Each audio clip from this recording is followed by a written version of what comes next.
Jadi ada kekhawatiran publik kalau dalam 2-3 tahun ke depan kemudian Verdi Sambo tidak dieksekusi mati, ia bisa saja masuk ke dalam KUHP baru yang menyebut tidak ada hukuman mati, ya hanya ada masa percobaan terlebih dahulu.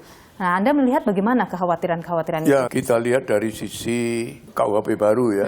Karena undang-undang itu kan ada ketentuan pemidanaan baru. Sistem pemidanaan baru, ada pidana pokok, pidana tambahan, dan kemudian ada pidana yang bersifat khusus. Yaitu kemudian muncul di pasal 96 sampai 100 lah. Itu mengatakan bahwa pelaksanaan dari pidana mati itu menunggu 10 tahun kan begitu, iya, bersyarat ya. Ada masa percobaan selama 10 tahun. Masa percobaan selama 10 tahunnya.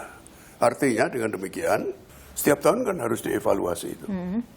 Artinya KUHP baru itu bisa membuat Sambo mendapatkan peluang untuk tidak dieksekusi mati. Artinya dia bisa mungkin hanya dipenjara seumur hidup saja nantinya. Ya, tapi itu 3 tahun lagi kan. Undang-undang itu berlaku 3 tahun lagi. 2026 rencananya akan digunakan.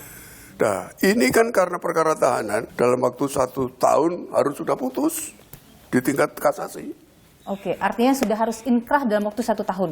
Iya. Bahkan mungkin tingkat PK mungkin. Oke, dan setelah putus tidak bisa diganggu-gugat lagi? Setelah berkekuatan tetap seharusnya tidak bisa, kecuali keluar gerasi dari presiden. Sejauh pengalaman Anda, apakah dengan kasus Verdi Sambo itu gerasi bisa diberikan oleh presiden?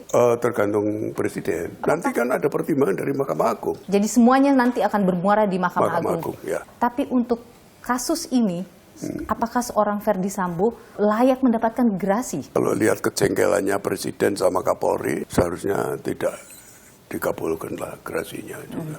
Tapi Pak Joko begini, kasus Verdi Sambo ini kan menjadi catatan besar, menjadi perhatian besar oleh pakar hukum. Ya. Anda termasuk sebagai mantan Hakim Agung. Ya. Apa sih catatan paling besar yang kemudian bisa terus dibawa nanti dalam sistem peradilan Indonesia setelah kasus Verdi Sambo ini? Hakim harus ada keberanian. Suatu ketika mungkin akan terjadi tindak pidana yang dilakukan oleh orang yang luar biasa seperti Sambo. Jadi keberanian hakim ini yang akan menjadi jurisprudensi ya?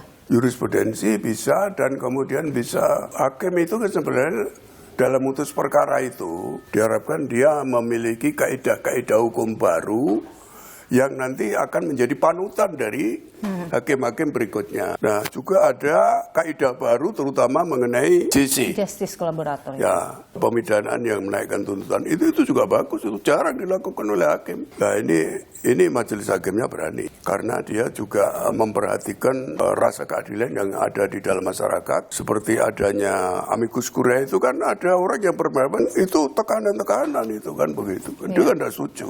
Ternyata proses-proses itu dipertimbangkan oleh hakim dalam memberikan vonisnya. Pak Joko, kalau melihat terdakwa lain seperti Putri Chandrawati, Kuat Ma'ruf, Ricky Rizal ini bahkan sempat menolak untuk menembak, tapi ia kemudian dianggap berbelit-belit selama persidangan. Mereka juga akan mengajukan banding terkait dengan kasus ini. Apakah ada peluang bagi mereka juga untuk turun lagi hukumannya? Ya, ada peluang, tapi mungkin kan turunnya sedikit lah.